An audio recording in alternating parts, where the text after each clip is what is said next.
How did you tell your spouse it was over? Via Skype. 24 hours after my sons and I landed in Miami. Her. Where are you? Me. We're in the United States of America. Her. AGHH. The moment was priceless. Then ensued the threats, screaming, tears, etc. But except for the legal details, it was done. Background. Was living in Eastern Europe as an American expat married to a local woman. Ex was abusing my elder of 2 sons who had just turned 5. It was pretty bad stuff. When I wasn't around she took her frustrations with me out on my 5 years. Old miniature carbon copy. He was an exact little version of me, looks, personality, everything. But physically unable to defend himself from the tyrant she had become. Unable to break me through threats and tirades, she turned her attention to my mini-me and was determined to break the me in him. Besides beating and locking the kid in closets to try to accomplish this, she burned him with an iron on several occasions. She claimed it was accidental each time. She locked him out on the balcony in sub-zero temperatures, causing the little guy to contract chronic bronchitis. Seeing my emaciated boy with bruises, welts, burns, and dark circles under his eyes made me realize I had to get him out of the situation at any cost. To hell with any business or life I had built there. Nothing was worth what was happening to my child. But I was far from home and had to do this thing right. Hold tight, little buddy, Daddy's got this. Having gone to the local police previously, I knew they really couldn't care less and didn't want to be bothered. They offered to interview my ex but said that making an arrest would be difficult without a direct admission of guilt, as I did not have any witnesses and it would be my word against hers. An attorney later said that I was fortunate that they didn't investigate, or she would have likely gotten a talking to at most by the police. She would have denied everything and probably have quickly moved out with the children, filed for divorce with counterclaims. Everything would thereafter be on her turf and terms. Consulted a few local family attorneys re how to get custody and get the kid away from her due to the physical and mental torture. A local attorney advised that men there do not get custody, much less a foreigner and especially an American. A man never stands a prayer of being awarded custody unless a woman were deemed by a court to be medically incapacitated and unable to care for herself or the children, a substance addict, convicted prostitute or sexual deviant. According to an expert on international family law in New York I consulted, he explained that essentially it was a tender year state, not a best interest of the child state as far as child custody. Simply put, he confirmed, a woman could be an alcoholic beach, beating and assaulting the kids in a cockroach-infested one-room tenement, and you could be George Soros the philanthropist and she'd still get to keep them.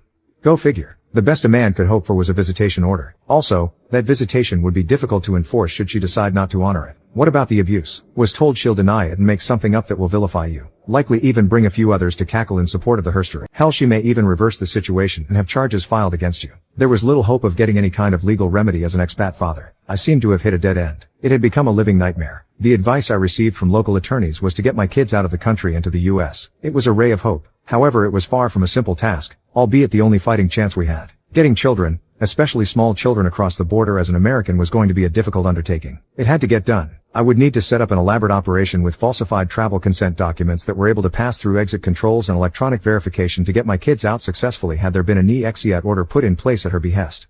Cost a bundle of money for those docs, worth every penny in retrospect. All would need to be done without rousing any suspicion under the watchful eye of the wife or mother-in-law, whom she moved in without my approval a year earlier, by saying she was coming to visit.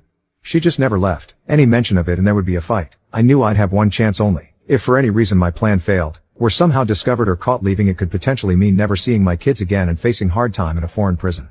Not to mention the life my children would have been relegated to if I were no longer around to protect them. So 6 months of elaborate planning and letting her think she had me over a barrel is what it took to prep. Grinning and bearing every shit test and provocation she put out, knowing that the day of reckoning was nigh. Everything was set and planned for our escape. I worked out every detail I could think of to minimize any risks. Failure was unacceptable. The stakes were too high and there wouldn't be a second opportunity. Anything less than complete success would be devastating. However, there is no such thing as a failsafe plan. There is always something that can go wrong. A seemingly minor issue or circumstance that unexpectedly arises can easily take you down. You can only reduce, but never completely eliminate, risk. Then just 2 months before we were supposed to leave, she upped the ante. Not knowing about my plans, she threatened to take the kids and leave unless I sold my house in the States, which was exclusively mine, and bought a mutual residence.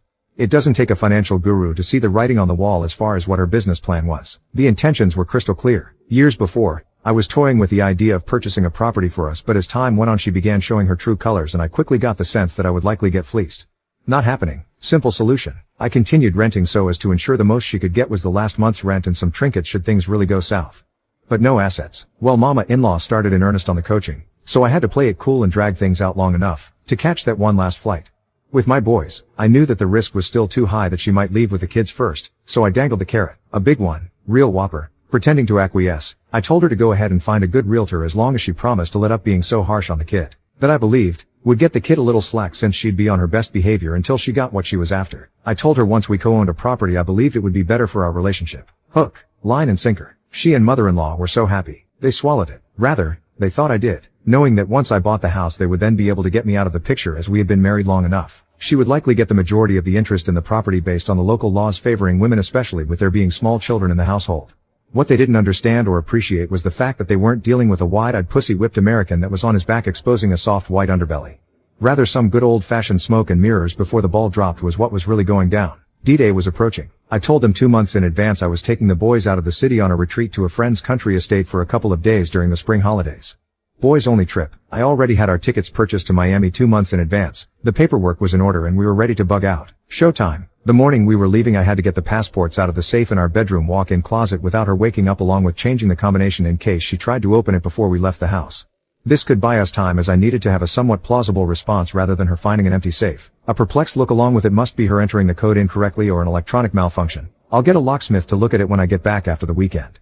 Anything to just leverage enough time to at least be airborne. We were running late to the airport as I couldn't exactly push too hard to hurry in the AM. She had woken up late and I certainly wasn't about to behave as if we had a plane to catch. Didn't want to risk raising any suspicion or precipitate an argument or tantrum which could botch the whole thing. So many variables that could go wrong. We didn't even risk taking a taxi as that could have raised a huge red flag if she were to look out the window by chance. So the Lexus had to be sacrificed and left at the airport for what would be our last ride in it. Holding vigil on the roof of the airport parking garage, the car would remain a last vestige of our exodus for about a year, until alas the government finally removed and impounded it. We had fought through traffic and arrived at the check-in counter about 2 minutes before the flight was supposed to close. There was a slight flight delay, so it turned out we were fine. Phew. Now came security and customs checkpoints to get on our flight. Although all of my paperwork was in order, having rehearsed many possible scenarios over and again, lines of questioning and answers prepped, outwardly appearing cool, calm and collected, my insides were like a bowl of jello on a roller coaster. Thinking about possible stones left unturned. Deep breath. Following a visual scan all of the customs agents, I chose a young woman mid to late 20s whom I spotted waving goodbye and smiling to a family leaving with small children. Perfect.